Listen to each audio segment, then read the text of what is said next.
এই দেখো আজকে আমরা আমাদের বাড়ি থেকে আমবাসা যাচ্ছি আমার মার দিদার বাড়িতে, দিদা শ্রাদ্ধ অনুষ্ঠানেতে। এরকম আজকে আমার ড্রেস।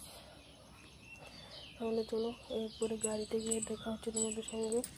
টাটা। দেখো বন্ধুরা, সরি আমি গাড়িতে উঠে ভিডিওটা করতে পারি।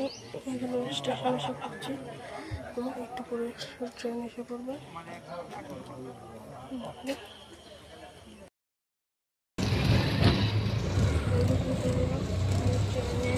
ভিডিও করতে পারিনি, এই জন্য ভিডিওটা বুঝতে পারছি। তো ট্রেনে করতে পারি একটু সমস্যা আমি আমবাসা স্টেশনে গাড়িতে উঠে ভিডিওটা করছি।